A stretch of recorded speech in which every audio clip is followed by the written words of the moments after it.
بالله من الشيطان الرجيم بسم الله الرحمن الرحیم. حضرات،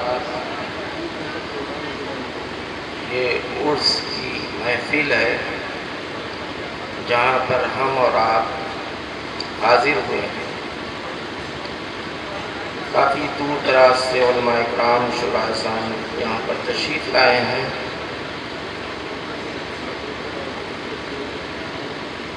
اور میں بھی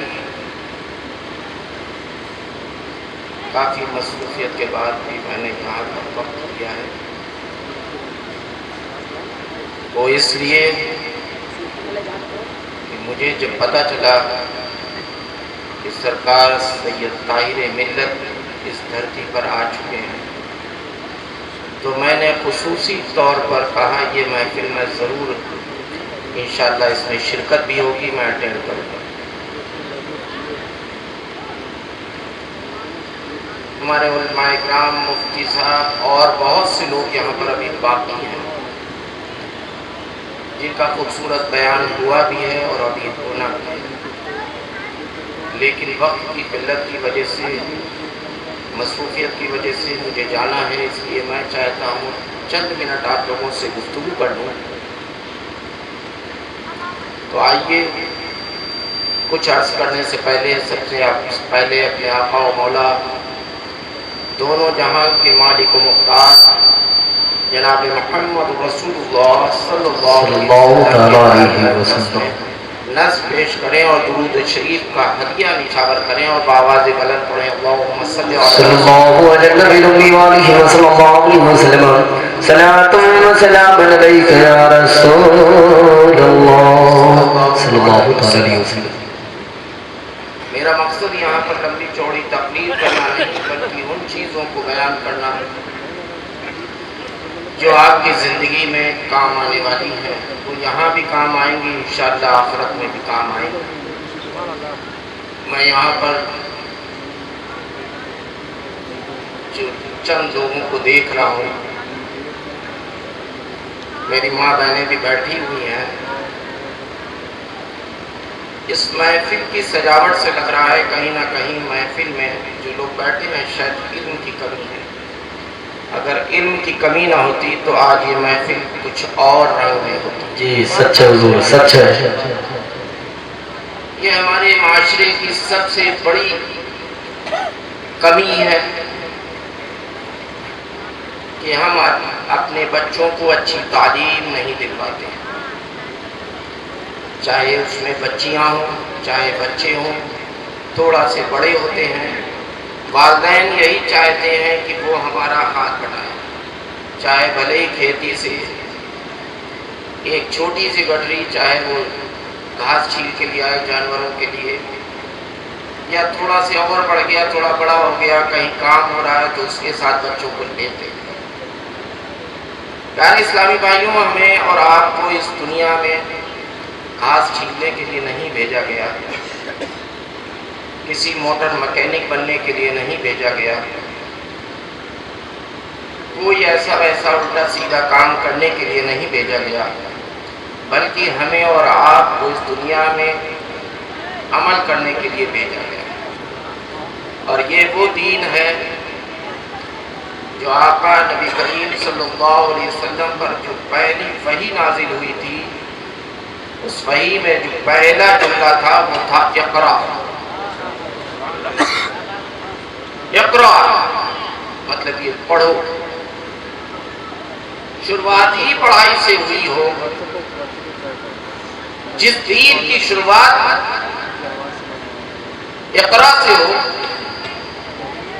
اور پورا قرآن 30 پارے نازل کر دیے گئے ہوں، جگہ جگہ اس میں تمہیں اگر کسی چیز کی بھی کمی لگے تم قرآن کھول کر کے دیکھ سکتے ہو، اس کا مسئلہ حل کر سکتے ہو. لیکن بڑے افسوس کی بات ہے جن قوموں پہ نہ اقرا نازل ہوئی، جن قوموں کو نہ کوئی اچھا راہ دکھانے والا آیا، اس قوم کو اللہ تبارک و تعالیٰ نے ہر نعمت سے نوازا. آج وہی نبی کی امت کوسوں دور اس راستے سے ہوتی چلی جا رہی ہے. یہ بڑے افسوس کی بات ہے۔ پھر ہم کہتے ہیں کہ ہمارے ساتھ ظلم ہو رہا ہے، ہمارے ساتھ زیادتی ہو رہی ہے، ہمیں ستایا جا رہا ہے۔ جو قومیں اپنے نبی کے بتائے ہوئے راستوں سے دور ہوتی ہیں، جو بھٹک جاتی ہیں راستہ، ان کے لیے اللہ تبارک و تعالیٰ ایک جابر بادشاہ کو مسلط کر دیتا ہے تاکہ تمہارے اوپر وہ ظلم کرے تاکہ تمہیں تمہارا اپنا دین یاد آ جائے، تمہیں تمہاری اوقات یاد آ جائے۔ اب بھی نہیں سدھرو گے مسلمانوں تو کب سدھرو گے؟ اتنی اپنی آنکھوں سے دیکھ رہے ہو، اللہ تبارک و تعالیٰ نے تم کو عقل سلیم بھی عطا کی ہے، ناک کان بھی عطا کیے ہیں، آنکھ بھی عطا کی ہے جس سے تم دیکھ سکتے ہو دنیا کا عالم کیا ہے، دنیا کس طرف جا رہی ہے، مسلمان کس نظر سے دیکھا جا رہا ہے۔ بڑے افسوس کی بات ہے، یہ صرف اور صرف ہماری قوم کی کمی کی وجہ سے۔ اگر ہماری قوم میں پڑھے لکھے لوگ ہوتے، ڈاکٹر ہوتے، انجینئر ہوتے، وکیل ہوتے، حافظ قرآن ہوتے، عالم دین ہوتے، تو خدا کی قسم ہر چوراہے پر سنیت کا بول بالا ہوتا، ہر جگہ آپ کی سنی جاتی ہے۔ ابھی ایک چھوٹا سے کیس لے کر کے آپ عدالت میں چلے جاؤ اور صرف داڑھی ٹوپی پہن کر کے جانا اور لگا کر کے دیکھیں، تمہارا کیس لینے کے لیے کوئی تیار نہیں ہوگا جلدی سے۔ کیوں؟ کیونکہ تم نے اپنے نبی سے سچی محبت کرنا چھوڑ دی۔ اگر نبی سے سچی محبت ہوتی تو نبی کی سنتوں سے بھی سچی محبت ہوتی۔ اولیاء اکرام کے بزرگوں کے بتائے ہوئے نقش قدم پر تم چلتے ہوئے نظر آتے، جنہوں نے اس دنیا کو اس ٹھوکروں پہ رکھا، جنہوں نے تمام چیزوں کو دور کر کے اللہ اور اس کے رسول کی رضا کے لیے ساری زندگیاں گزار دیا۔ آج اسی گاؤں میں نظر ڈال رہا ہوں، کوئی بھی عمارت اتنی اچھی نہیں ہے جیسی یہ سامنے گنبد نظر آ رہا ہے، پورے گاؤں میں نہیں ہے۔ کیا اس سے پہلے ان کا محل تھا؟ کیوں؟ وہ اس لیے کیونکہ انہوں نے ساری زندگی اپنی اللہ کی رضا کے لیے گزاری۔ انہوں نے مکانوں پر زور نہیں دیا، انہوں نے محلوں پہ زور نہیں دیا، انہوں نے پیسوں پر زور نہیں دیا، انہوں نے زور دیا تو اللہ کی رضا کے لیے، اللہ کی عبادت میں اپنے دن گزارے۔ آج وہ عمارت پورے گاؤں میں کیا آس پاس کے جوار میں دیکھ لو سب سے زیادہ اونچی اور چمکتی ہوئی نظر آتی، اور ہم اور آپ بیٹھے ہیں انہی بزرگ کے لیے بیٹھے ہیں۔ آج یہ محفل سجی ہے انہی کے لیے سجی ہے۔ وہ ہم سے گئے ہوئے کافی عرصہ ہو گیا ہوگا، کافی سال ہو گئے ہوں گے، لوگ اپنے باپ کو بھول جاتے ہیں، اپنے بچوں کو بھول جاتے ہیں مرنے کے بعد، لیکن آج ان سے دور کی بھی ناطے داری نہیں ہوگی، نہ رشتہ داری ہوگی، وہ بھی یہاں پر موجود ہے۔ کیوں؟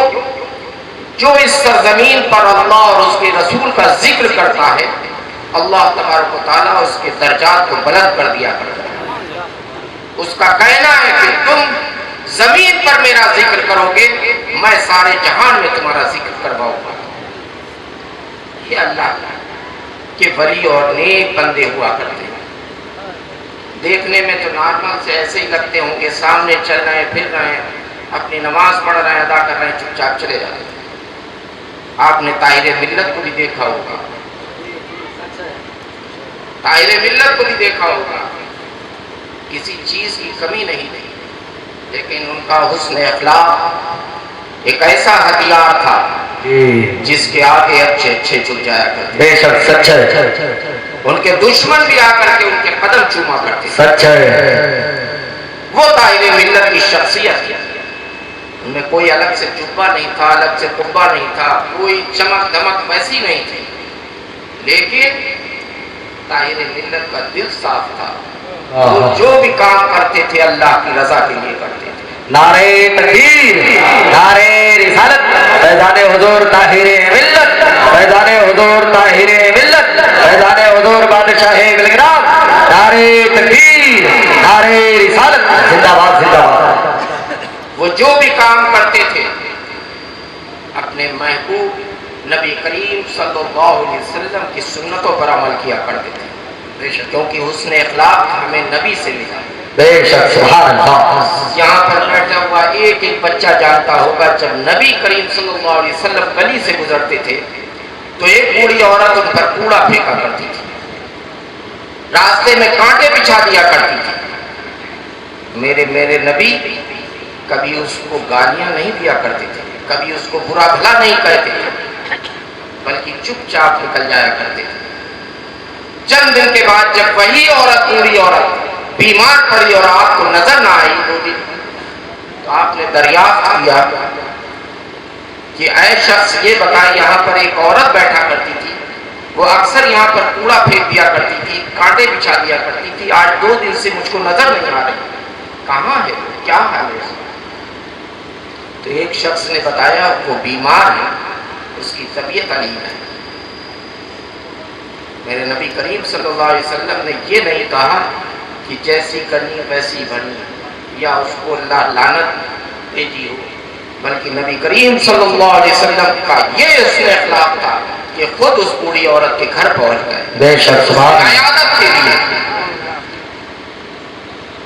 اس کی حال چال پوچھنے کے لیے۔ اور جب دروازے پر دستک دی اور بوڑھی عورت کی لرزتی ہوئی آواز آئی کہ کون ہو، فرمایا میں محمد صلی اللہ علیہ وسلم۔ آپ اندر تشریف لے گئے، کیا دیکھتے ہیں بستر پر پڑی ہوئی ہے، آپ نے ہاتھ پوچھا، وہ قدموں پہ گر گئی۔ ارے یہ نبی واقعی حق میں نبی ہیں، کیونکہ جب میں نے اتنا ظلم کیا، اتنا ستایا، اس کے باوجود بھی یہ ہمارے گھر تشریف لائے، میرا بادشاہ۔ فوراً قدموں پہ گر گئی اور کلمہ پڑھ گئی۔ تو ہمیں جو درس ملتا ہے وہ اپنے نبی کریم صلی اللہ علیہ وسلم سے ملتا ہے، اس نے اخلاق سے پیش آیا کرو، بھلے تمہارا پڑوسی تمہارے ساتھ کتنا بھی ظلم کرتا ہو، کتنا بھی ستاتا ہو، کتنا بھی پریشان کرتا ہو، لیکن تم یہ یاد رکھنا کہ ہمارے نبی نے کبھی کسی کو ستایا نہیں، کسی کے لیے برا نہیں کہا، کبھی اتنی پریشانیاں سہی کہ خدا کی قسم کوئی بھی ان کی امت کا آدمی اتنی مصیبتیں نہیں سہی ہوں گی جتنی ہمارے سرکار نے سہی۔ پہاڑوں میں رہے ہیں، پتے کھائے ہیں اور پیٹ پہ پتھر باندھے ہیں۔ اللہ، کوئی اگر اس میں سے ہو تو مجھے بتائے کہ 2 دن بھوکا رہنے کے بعد صرف اپنے حال چال بتائے یا نہ مسجد تک چلا جائے، تب میں جاؤں۔ میرے آقا کی تو وہ شان تھی، خود کر کے دکھایا، خالی تعلیم نہیں دی گئی بلکہ عمل کر کے دکھایا، اور عمل کرنے کا مقصد ہی یہی تھا کہ میں نے اپنے محبوب کو جو بھیجا ہے وہ عمل کر کے دکھائے گا تاکہ اس کی امت کو آسانی ہو جائے، اس کی سنتوں پر عمل کرتا بے شک سبحان اللہ، اس کو سیدھا راستہ ملتا چلا جائے۔ سبحان اللہ سبحان اللہ۔ پہاڑوں کی سختی آپ لوگ سبھی جانتے ہیں، پہاڑوں پہ چڑھنا کتنا دشوار ہوتا ہے، اور پھر اس وقت لیکن ہمارے نبی کریم صلی اللہ علیہ وسلم آبادی سے دور پہاڑوں پر چلے جاتے تھے اور غار میں جا کر اپنی امت کے لیے دعا کیا کرتے تھے۔ کون سی امت؟ وہ آپ ہے۔ راتوں کو رویا کرتے تھے، ساروں قطار روتے تھے کئی دن۔ کیوں؟ اس لیے کہ آنے والی امت ہماری بخش دی جائے۔ انہیں پتا تھا کہ کیا حالات ہونے والے ہیں۔ آج یہ امت سامنے بیٹھی ہے، بلکہ یہ امت اس حساب سے ہونا چاہیے جس کا نبی اتنی محبت کرتا ہو، اپنی امت سے اتنی محبت کرتا ہو، تو ہر چہرے پہ داڑھی ہونا چاہیے تھی، ہر سر پہ ٹوپی ہونا چاہیے تھی، ہر چیز ہر کام سنت کے مطابق ہونا چاہیے۔ لیکن بڑے افسوس کی بات ہے، میں چند نوجوانوں کو دیکھ رہا ہوں، کوئی تو کڑا پہنے ہوئے ہے، جو کوئی یہاں پہ ٹیٹو بنائے ہوئے ہے، جو شیطانیت کی سخت پہلی نشانی ہے۔ یاد رکھنا جو جس کی بھی مشابہت کرتا ہے اس کا انجام اسی شخص کے ساتھ کیا جائے گا. سچ ہے. اگر وہ شیطانی اختیار کرتا ہے تو اس کا انجام روز قیامت شیطان کے ساتھ ہوگا. اگر وہ دوزخ میں جائے گا تو تم بھی دوزخ میں جاؤ گے. یاد رکھنا خالی کلمہ پڑھ لینے سے یا نام رکھ لینے سے محمد اسلام کچھ نہیں ہو جاتے. تم اسلام کے ٹھیکیدار نہیں ہو جاؤ گے بلکہ تبھی ہوگے جب تم عمل کرو گے, نمازوں کی پابندی کرو گے, اپنے بچوں کو اچھی تعلیم دو گے. نمازوں کی جب پابندی کرو گے خود پہ خود تمہارے دل صاف ہوتے ہوئے چلے جائیں گے. بے شک. تمام لوگوں سے برائیاں دل سے چھٹتی چلی جائیں گی. اپنے علماء اکرام کی عزت کیا کرو, ان کا احترام کیا کرو. مسجد کے جو بھی امام ہو, مؤذن ہو, ان کی عزت کیا کرو. اور سب سے پہلے اپنے والدین کی عزت کرنا سیکھو. میری ماں بہنیں یہاں پر موجود ہیں تو میں یہ کہنا چاہوں گا کہ اللہ تبارک و تعالیٰ نے بہت بڑا درجہ دیا ہے میری ماں بہنوں کو. اور میں دیکھتا ہوں کہ یہ دین سے بہت دور ہوتی چلی جا رہی ہے.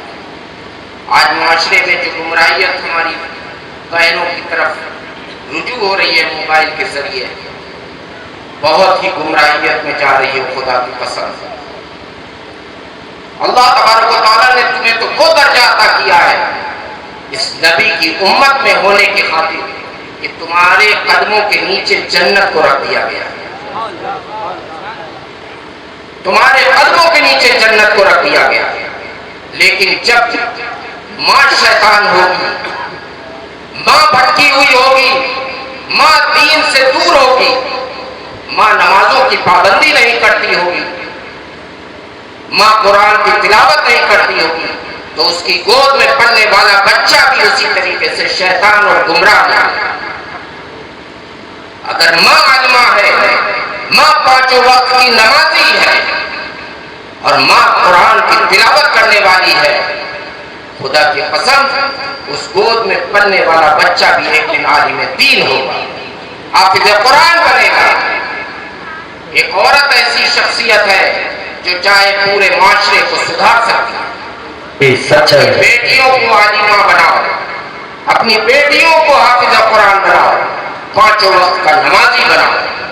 کیونکہ جب بچہ پیدا ہوتا ہے تو سب سے پہلے جو پہلا مدرسہ ہوتا ہے وہ ماں کی گود ہوتی ہے. بے شک سچا ہے.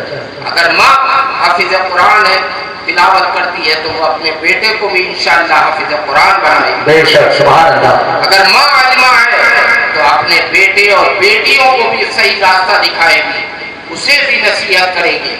اور ایک ماں کی وجہ سے سارا معاشرہ سدھرتا ہوا نظر آئے گا. تم لوگ آج سے یہ عہد کر لو کہ میں اپنے یہاں اپنے بیٹے کی شادی کروں گا تو اسی گھر میں کروں گا. خدا کی قسم یہ گاڑی, یہ گھوڑا سب 4 دن کے ہیں, سب یہیں رکھتے رہ جائیں گے. گاڑی 4 دن چلا لو گے, 2 سال چلاؤ گے, سب کباڑ میں بیچ کے چلے جاؤ گے. رکھا کرو کہ تمہاری بیٹی 5 وقت کی نمازی ہونا چاہیے. میں اسی گھر سے بہو لاؤں گا جو قرآن کی تلاوت کرتی ہوگی, میں اسی گھر سے بہو لاؤں گا جو عالمہ ہوگی. قسم تو اس کا گھر تو سدھرے گا, جو بہو لائے گا اس کا گھر بھی سدھرتا ہوا نظر آئے گا. اس کے گھر میں رحمتوں کی بارشیں ہوں گی, کیونکہ جب وہ صبح فجر میں اٹھ کر کے قرآن کی تلاوت کرے گی.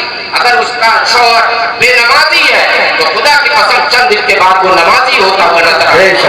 اگر اس کا سسر بے نمازی ہے تو بہو کی شرط سے انشاءاللہ وہ بھی مسجد کی طرف روانہ ہوگی. اس کے ساتھ اگر غلط کام کر رہی ہے تو خدا کی قسم بہو کے بتائے ہوئے راستے پر وہ بھی عمل کرتی ہوئی نظر آئے گی. تمہارے یہاں سے تمام تمام پریشانیاں, تمام جتنے بھی شر و شیاطین ہیں اپنے آپ دور ہوتے ہوئے نظر آئیں گے اور خوشحال زندگی نظر آئے گی. ایک معاشرہ سدھر جائے گا اگر ہماری ماں بہنیں سدھر جائیں.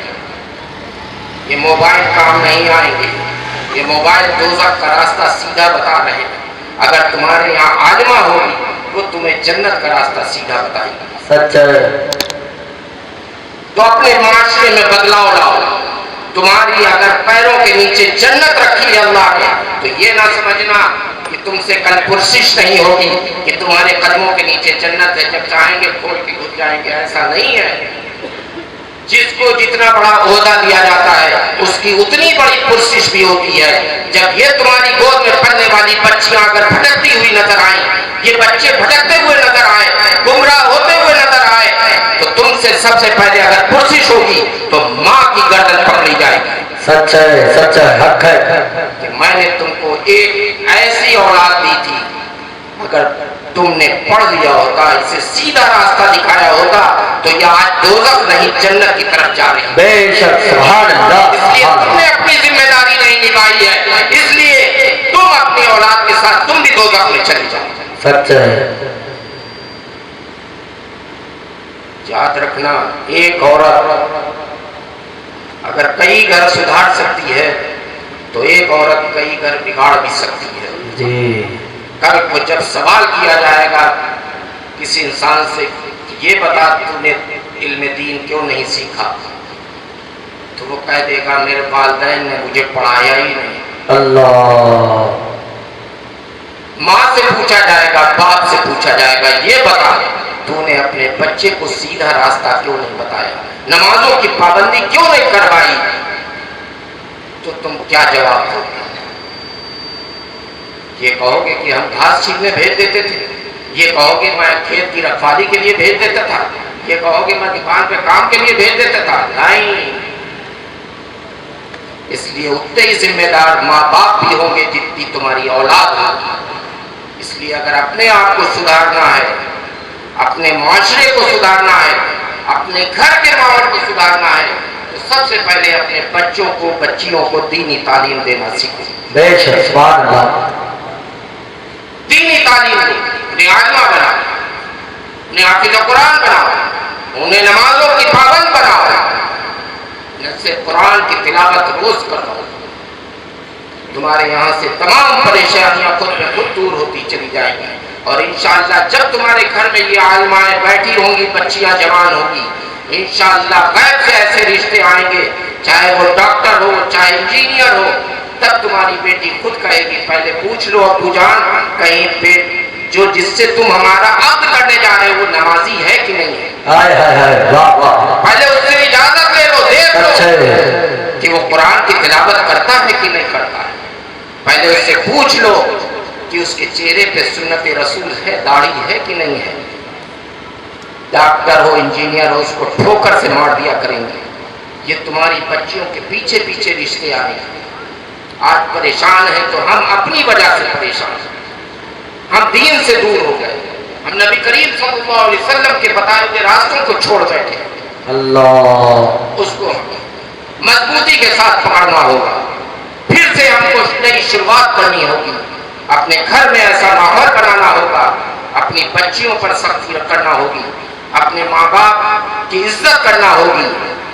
اور ایک چیز اور سن لیجیے، پیر صاحب کا دامن اور ہاتھ چومنے سے پہلے اگر آپ کو واقعی دعائیں دینا ہے تو سب سے پہلے اپنی ماں کی قدموں کو چوم لیا کرو، بے شک، سبحان اللہ، سبحان اللہ۔ باپ کی پیشانی چوم لیا کرو، کیونکہ تمہارے والدین جو تمہیں دعا دیں گے وہ دل سے دیں گے، اللہ تبارک و تعالیٰ وہ دعا تو رائے گا نہیں کرتا ہے، بے شک۔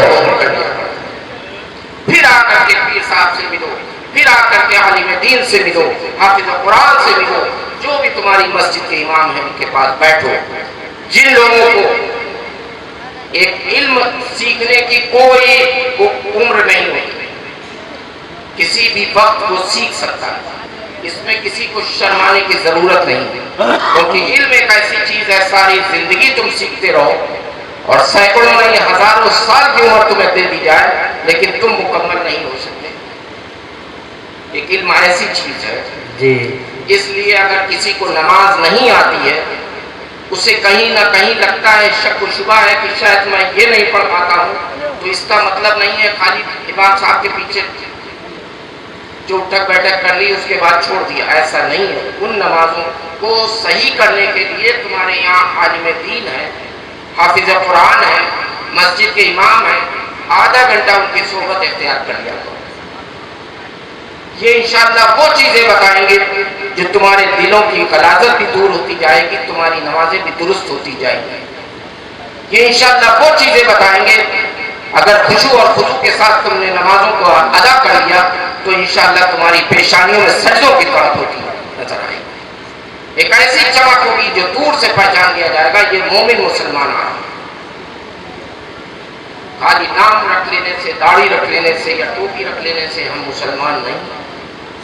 مسلمان وہی ہے جس کے دل میں سچی اپنے نبی کریم صلی اللہ علیہ وسلم سے محبت ہے، اور محبت اسی کے دل میں ہوگی، اسی کی قبول کی جائے گی جو ان کے بتائے ہوئے راستے پر عمل کرے گا، ان کی بتائی ہوئی سنتوں پر عمل کرے گا۔ تو آج سے آپ لوگ یہ عہد کر لیجئے، گھر سے نکلیں گے تو سب سے پہلے ماں کے قدم چوم کر نکلیں گے، والدین کی دعائیں لے کر کے نکلیں گے۔ جب تک خدا کے قسم تم گھر واپس نہیں آ جاؤ گے، ماں کی دعائیں تمہاری حفاظت کرتی رہیں گی۔ اس لیے اپنے اندر یہ جذبہ پیدا کرو، یہ ایمان پیدا کرو، اور جو بھی یہ لوگ لگے ہیں انہیں سیدھے موبائل پہ دیکھنے کے لیے چند روز زندگی ہے۔ ابھی چند دن پہلے آپ سب نے دیکھا ہوگا ایک کورونا جیسی بیماری ایسی آئی تھی کہ باپ بیٹے سے دور بھاگ رہا تھا، بیٹا باپ سے دور بھاگ رہا تھا، کوئی جنازے میں ہاتھ لگانے کے لیے تیار نہیں تھا، کوئی رشتہ دار آپ کی مٹی میں آنے کے لیے تیار نہیں تھا۔ سبھی کے سامنے اللہ تبارک و تعالیٰ نے ایک ہی جھٹکے میں ساری پردے کھول دیے کہ دیکھ لو دنیا یہ ہے۔ جب دنیا میں یہ عالم تھا تو سمجھ لو محشر میں عالم کیا ہوگا۔ تمہارا کوئی پرسان حال نہیں ہوگا، اگر پرسان حال ہوگا تو تمہارے عمل ہوں گے، تمہارے اعمال ہوں گے جو یہاں کر کے جاؤ گے۔ قبر میں اگر کوئی چیز کام آئے گی تو تمہارے عمل کام آئیں گے، تمہاری نمازیں کام آئیں گی، ماں باپ کی دعائیں کام آئیں گی۔ یہ کام کرنا سیکھیں۔ اور ایک چیز اور میں چھوٹی سی بتا دے رہا ہوں کہ آج کل لوگ ناموری کے لیے سینکڑوں ہزاروں لاکھوں روپیہ اسٹیج پر اور ادھر ادھر لٹا دیتے ہیں۔ کوئی بارات آئی تو اس میں ایسے لٹا رہے ہیں کہ لگتا ہے فری کا پیسہ ہے۔ پیارے اسلامی بھائیوں، یہ آپ کا دکھاوا کام نہیں آئے گا۔ اگر کام آئے گا تو آپ کے محلے میں اگر کوئی بیوہ عورت رہتی ہے جس کا کوئی کمانے والا نہیں، کوئی ذریعہ نہیں، اگر اللہ تبارک و تعالیٰ نے آپ کو دولت سے نوازا ہے تو خاموشی سے اس کی مدد کر دیا کریں۔ اگر کوئی بچہ تمہارے یہاں گاؤں میں ایسا ہے جو پڑھنا چاہتا ہے اور اس کے پاس اتنے پیسے نہیں ہیں کہ اس کے والدین اسے مدرسے بھیج سکے تو اس کی مدد کر دو، اسے پڑھوا دو۔ بے شک سبحان اللہ۔ یہ کام کرو گے وہ حافظ قرآن بنے گا، جتنی نیکیاں اس کو ملیں گی خدا کی قسم اتنی نیکیاں تم کو بھی ملیں گی۔ بے شک سبحان اللہ سبحان اللہ۔ یہ کام آئیں گے تمہاری یہاں بھی اور آخرت میں۔ لاکھوں روپیہ لٹا دو گے، بڑے بڑے محل بنا دو، بڑی بڑی بلڈنگیں بنا جاؤ، بڑی بڑی گاڑیاں لے کے سب یہیں چھوڑ کے چلے جاؤ گے، اس کا کوئی اجر نہیں ملنے والا۔ اگر وہاں پر ملے گا تو وہی جو اللہ کی راہ میں تم نے خرچ کیا ہے سچ، کسی ناموری کے لیے نہیں، کسی دکھاوے کے لیے نہیں۔ اگر تم مدرسے میں پیسہ دیتے ہو تو یہ نہ کہو کہ ہمارا 3 دفعہ نام لینا مولانا صاحب۔ اگر آپ کسی درگاہ پہ یا مسجد میں پیسہ لگاتے ہو تو یہ نہ کہو کہ ہمارا ذرا موٹے اچھر سے نام لکھنا، اور سب کو بتا ضرور دینا کہ ہم نے اتنے روپے دیے۔ سب یہیں رکھا رہ جائے گا۔ اعمال و بالنیات، سارا دار و مدار نیت پہ رہے۔ صرف یہ نیت کر لو کہ میں صرف جو بھی دے رہا ہوں اللہ کی رضا کے لیے دے رہا ہوں۔ جب تم نے یہ نیت کر لی تو خدا کی قسم تمہاری وہ چھوٹی سی رقم ایک بڑی نیکیوں میں بدلتی ہوئی نظر آئے گی، وہ وہاں کام آئے گا۔ کسی بچی کی شادی نہیں ہو رہی ہے اس کی مدد کر دو۔ دنیا میں خرچ کرتے ہو، گاؤں والے مل کر کے اس کی چپ چاپ مدد کر دو تاکہ اس کی جوان بیٹی گھر میں نہ بیٹھی رہے، اس کے لیے کوئی اچھا رشتہ ہو جائے۔ بڑے بڑے جہیز آج کل چل رہے ہیں، کوئی گاڑی دے رہا ہے، کوئی کچھ دے رہا ہے۔ خدا کی قسم کبھی سوچا ہے کہ تمہارے پڑوس میں رہنے والی ایک جوان بیٹی اس گھر میں بھی موجود ہے جس کا باپ معذور ہے، جس کی کوئی انکم نہیں ہے، رات بھر کروٹیں بدلتا ہے صرف یہ سوچ کر کے کہ اس نے تو دے دیا، اس کے پاس دولت تھی، میں